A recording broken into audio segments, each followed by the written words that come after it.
Good morning, everyone.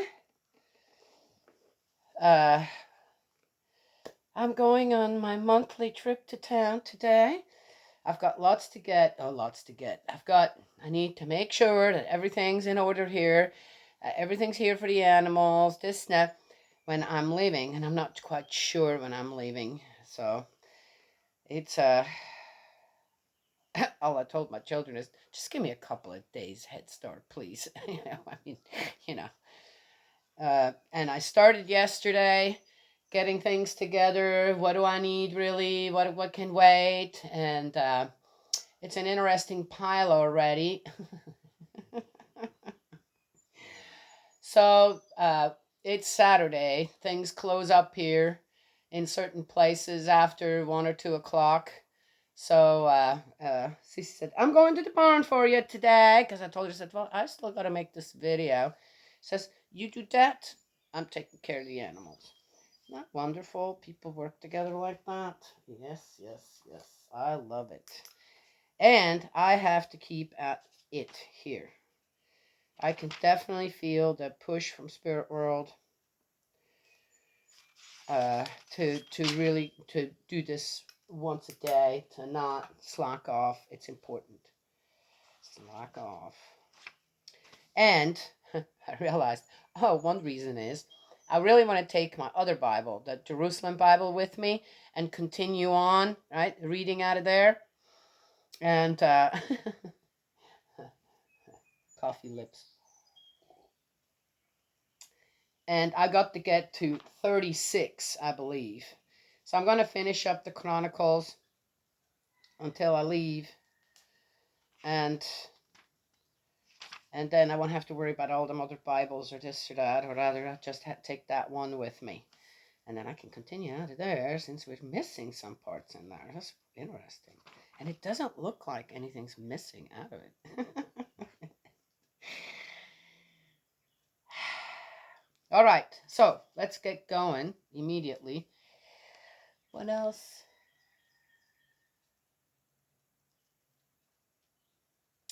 Can't think of what else. Oh, and I also have to get ready for visitors again next week. Very exciting visitors. And and I have to get some things ready for that as well. And they're going to help us get sawdust. Yes, yes, yes. Another thing I thought, for me, it's not about the guys. It's for me that my sister-in-law, right, that no doubt she's going to be able to, she's going to take over being the house mama, and things have to just, at least in the beginning, so that everything runs smoothly, right? She'll have to do without me here. And I think any woman that okay knows how that goes sometimes. What am I doing?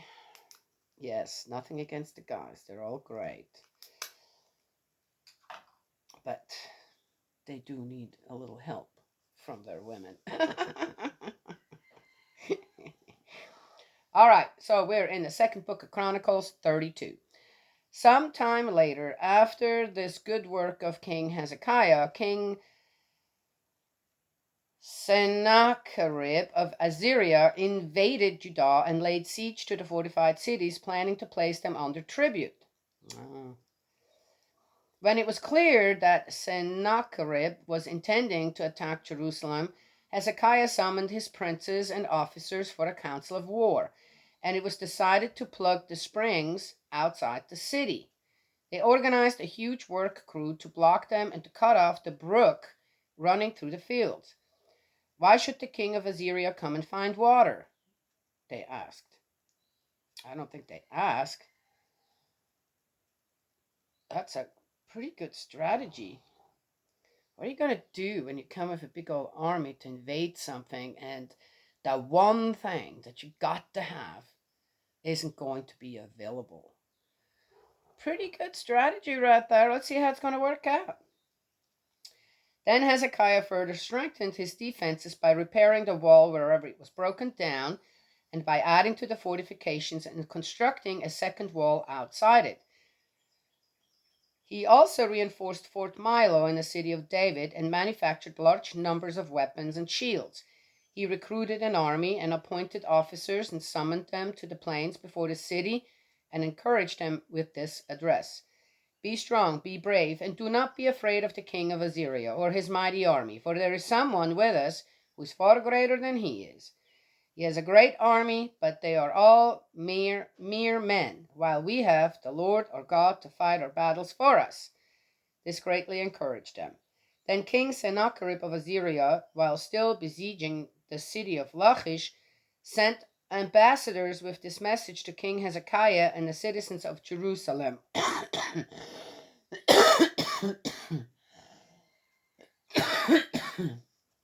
King Sennacherib, I did it again.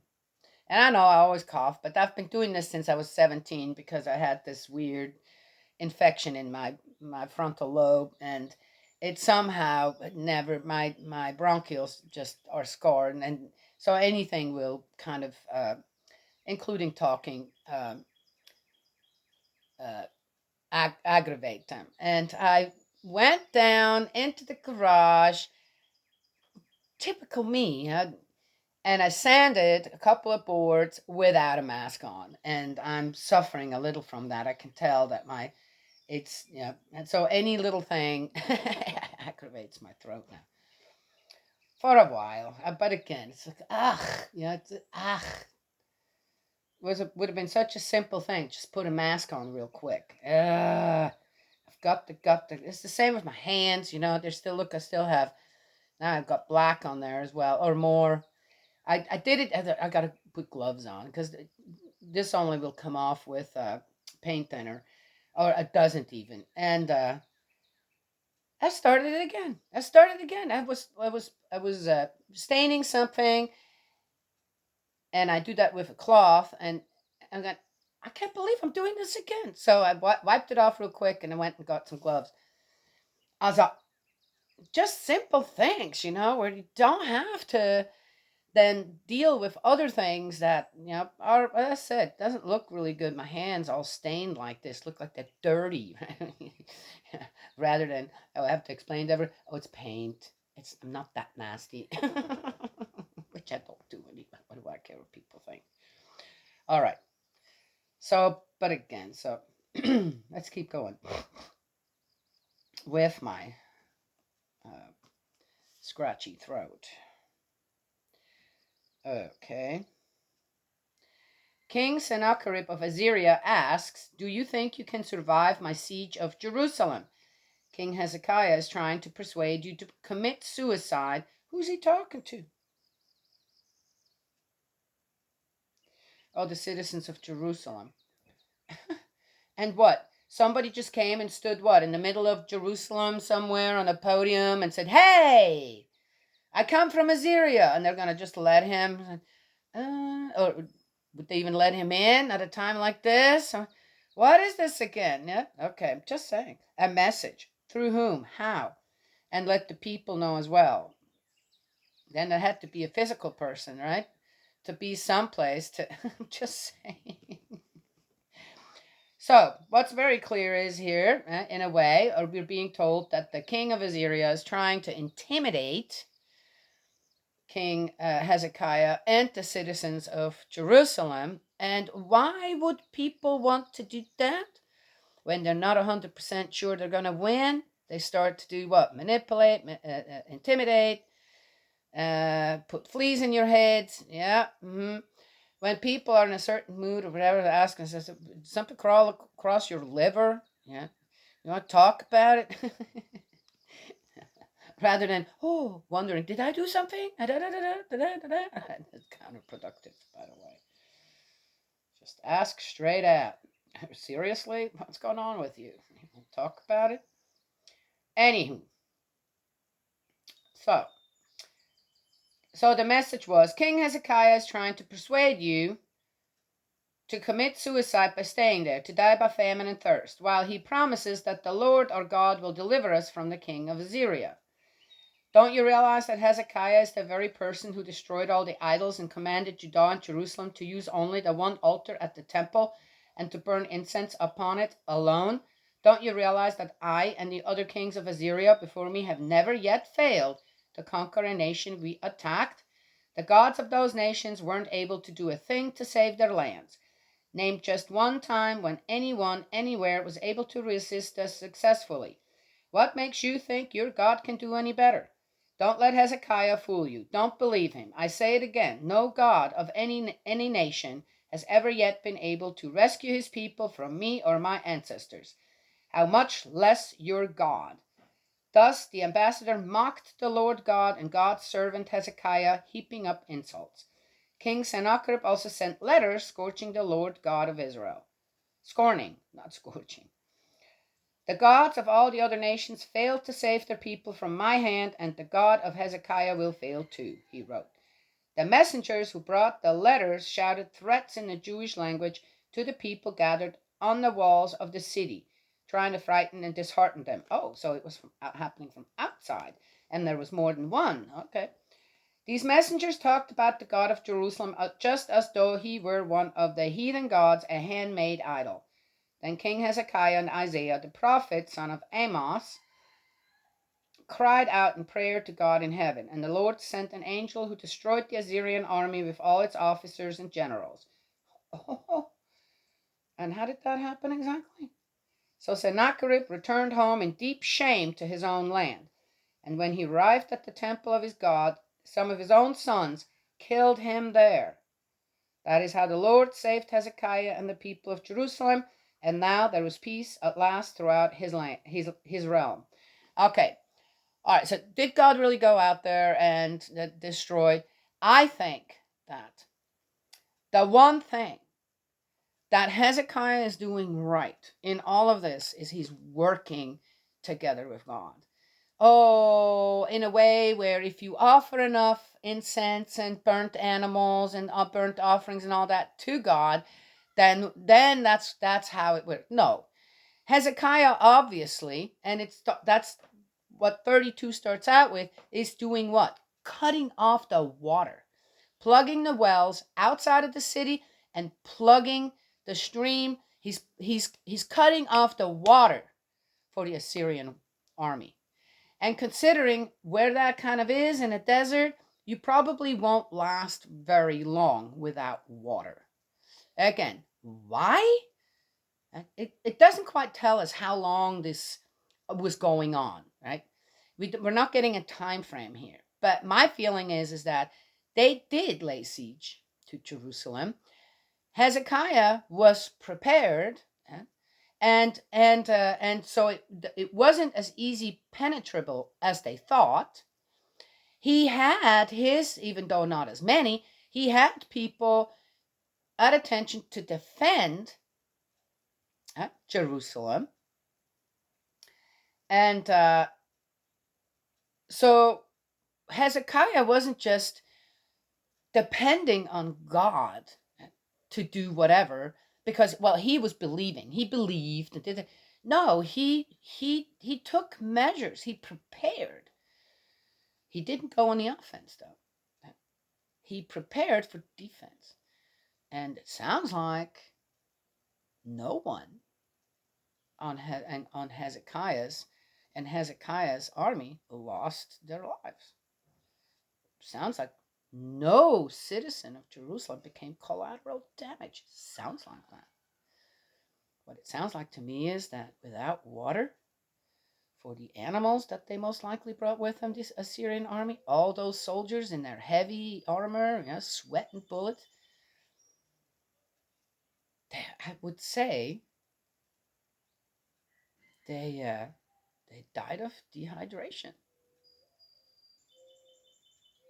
And when this king of Assyria went back and the people found out how their soldiers died, they said, this guy got to go. That's what I'm. Okay, reality. Let's think reality here. I can write down things too, that will sound, oh yeah, this is how it happened. Da, da, da, yeah. But if we really think about it, why would they tell us then beforehand about the water, about fixing the walls of the city, certain other things that Hezekiah says, "Up, yep. We got to do this, and this, to, and stand at the ready." And he was very organized. Sounds like it. Yes. Ah, and then yes, absolutely, with God standing behind them in the way that they have shown filial piety to Heavenly Parent, I'd say then there's always that factor. But God isn't just going to go out there and do the work for you. That's not going to happen. Okay, that's another foolish notion. Because then when things don't go wrong, then what? Right? And what are you going to do then? How did you lie now about all this? But to find the proper give and take when it comes to all that, and on how Hezekiah really seemed to be really happy to read about this guy at that moment. And on how amazingly in tune he actually is, to care for his people too. Seems to be the only king that really actually cares for the people. That's a good guide. That's a good leader. A guide to guide the people. Yes?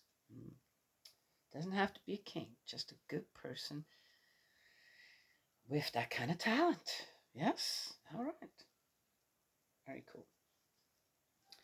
Anyway.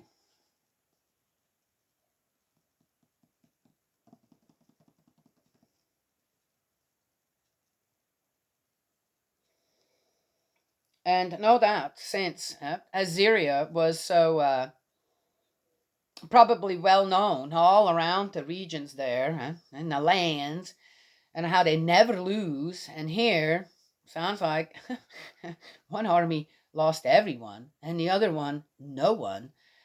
No doubt traveled through everywhere and going, man, we're dealing with someone here that really has, again, and then people go to, oh yeah, they're God. Right? Just saying. Yeah.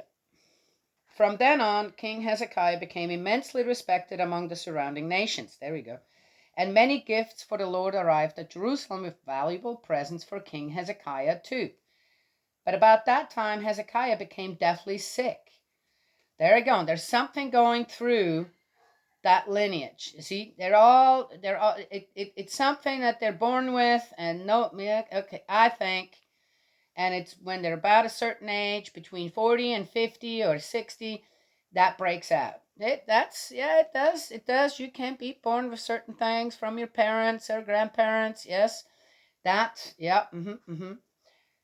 Yeah. And the and he prayed to the Lord, and the Lord replied with a miracle. However, Hezekiah didn't respond with true thanksgiving and praise, for he had become proud, and so the anger of God was upon him and upon Judah and Jerusalem. Also, just what? But finally, Hezekiah and the residents of Jerusalem humbled themselves, so the wrath of the Lord did not fall upon them during Hezekiah's lifetime. So Hezekiah became very wealthy and was highly honored. He had to construct special treasury buildings for his silver, gold, precious stones, and spices, and for his shields and gold bowls. He also built many storehouses for his grain, new wine, and olive oil, with many stalls for his animals, and folds for the great flocks of sheep and goats he purchased. And he acquired many towns, for God had given him great wealth. He dammed up the upper spring of Gihon and brought the water down through an aqueduct to the west side of the city of David sector in Jerusalem. He prospered in everything he did.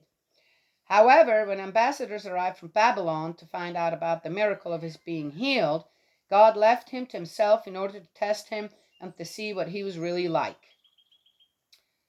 What? The rest of the story of Hezekiah and all of the good things he did are written in the book of Isaiah, the prophet, the son of Amos, in the annals of the kings of Judah and Israel. When Hezekiah died, he was buried in the royal hillside cemetery among the other kings, and all Judah and Jerusalem honored him at his death. Then his son Manasseh became the new king. Now, could we not have stuck with, as all it says here? Oh, he got sick, then he was healed, he wasn't grateful, so something happened, but we don't know what. Again, now, how come they can't be more specific on what happened there then if they're saying this, right? And again, to me, it almost sounds like this king was too good to be true.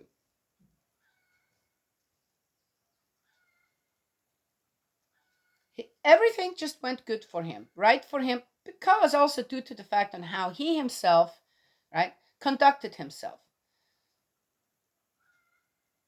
Not just pretended, put on a big old show or something. And who didn't like that? To me, okay, knowing the New Testament, Hezekiah almost sounds like a little bit like, had the character of Jesus. Yes? He seemed to have taught the people really well. And some who were higher up didn't like that. Who do you think wrote this down? A commoner? Someplace? I'm just saying. So some discontent about this king now had to be shown. And the reason I'm saying this is because we're just being told, oh, he wasn't great, he wasn't thankful, he wasn't grateful, so then God brought wrath again upon Judah and Jerusalem or whatever, and this and that, and upon him, even though he was healed, which probably he wasn't. He may have just done better than the others because, okay, of whatever, but still, he most likely died because of whatever he got sick with, right? Recuperated one more time, no doubt through the grace of God, right? But he wasn't completely healed. And it right away was looked at as, oh, yes, and used as well, abused, to show that, yeah, he too did this and that.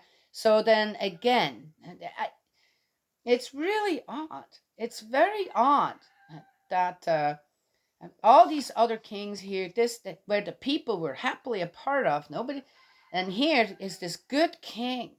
In a way, he seems to have been a really good king. Yes, under the guidance of God. And in the last part of it, some people didn't like that. Some people didn't. Again, yes,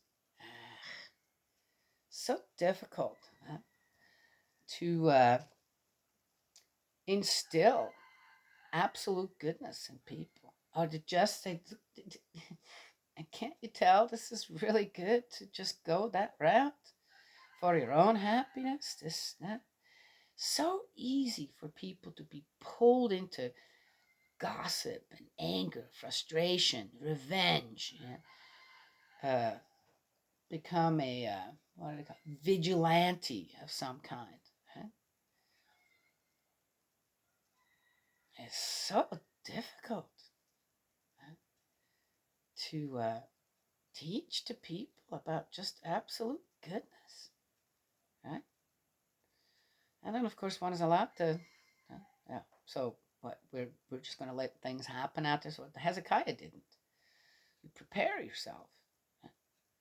There's different ways of preparing oneself against, per se, or to, okay, let's see how we can flip this and teach so that we won't have to be against anyone. We'll gather them to us. See? Gather the people to us. That's what our Heavenly Parent is trying to do. Gather us to His bosom. Her bosom. Yes? Of course, I had to learn that too, and it's kind of a little bit of an odd idea because we've been taught so different for so long, right? That God's not just a He, God's also a she, that God has both attributes of all of His creations, right? Within Himself, herself, within a parent. Right? Parent can be mother or father. Right? Yes? We're so used to it to call him father, he, because that is the subject That is the subject position in say in a relationship between a man and a woman, or even in society. Men are subject, women are object. Okay, but not in that negative. You got to put the positive spin on that. It is the truth. I'm telling you, it's really hard to do men's work out there as a woman.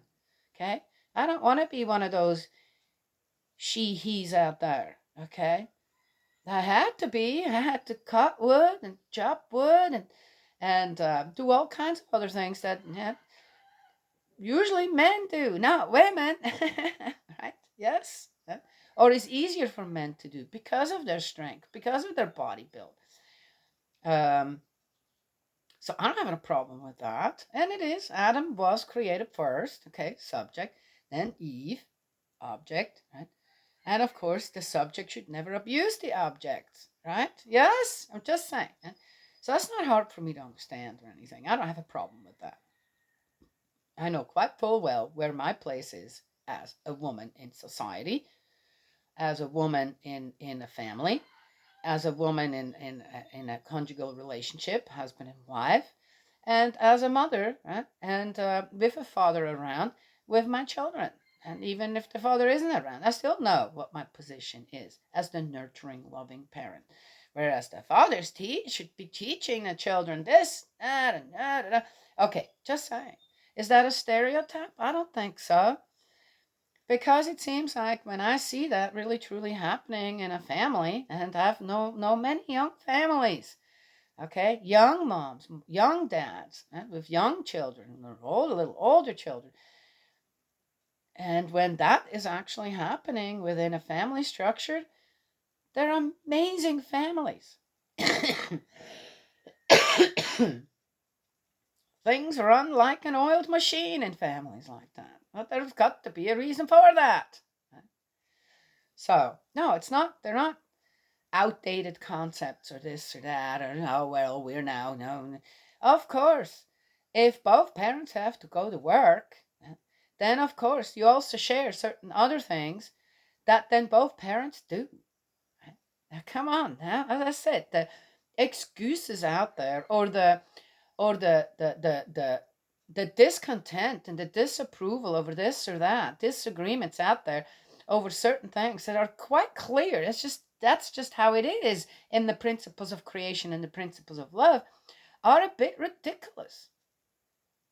And I have to say, most people that I come across that have this idea of equality per se by a woman can do what a man can, and a man should be doing what a woman does. Yeah, that's here. Drill both sides, and sawdust comes out. They're not thinking past their own nose. Yes, just saying. Anywho, so to go back again to on how we work together with our heavenly parents. Right? I also think that it's a beautiful thing to know that God's not just male out there. He's female as well. Or rather, okay, he's neither one, okay? But he knows of either one. He knows about his creations. Just because he created trees and animals doesn't mean he's every tree and animal. But every tree and every animal, every plant, every rock, every whatever is out there created by our heavenly parent, including the stars, the sun, and the moon, has a part of the creator within them, within it. So do man and woman. Yes? Does that make more sense now? And I think it's a beautiful thing that when people do have some really, really horrific, horrendous experiences with one or the other parent, that maybe one parent was there and really, really was there for them. Right? Yes? That to know that, first of all, to know that Heavenly Parent is also a part of that really good part of a parent that I had, for example, makes it easier, right, than to connect. And then when that can happen, when that happens, then the part where, for example, the father or the mother wasn't there, or as I said, horrible things happened, abuse happened, that then when the good parts, right, can be also, as I said, for example, like the mother or the father within our heavenly parent can be recognized, then the restoration of the other part can start to happen. Yes? Do you understand what I'm saying? Anywho, I just don't see why people wouldn't want. Now, this king, King Hezekiah, is such a good example on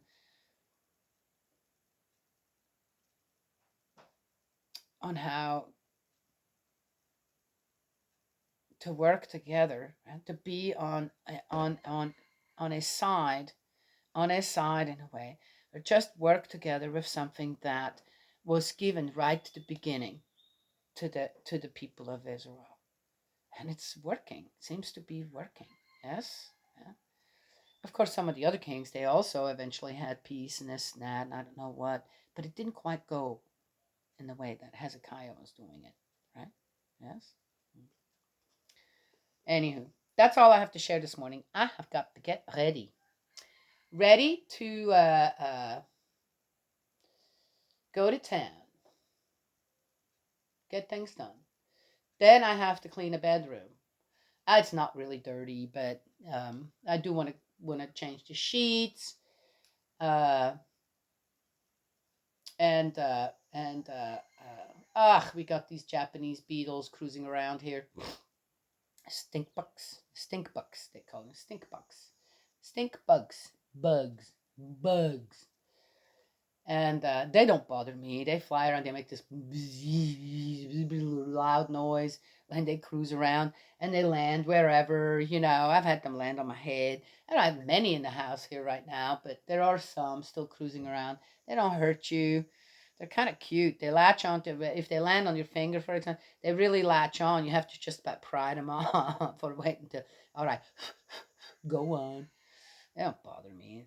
They don't live that long. Most of them will be dying off in maybe a couple of weeks, and then that's that. But when you have visitors coming, you want to make sure that they don't give, oh, what is that? Don't want them to necessarily get freaked out, right? Yes. So I got to check on that. And that's about it.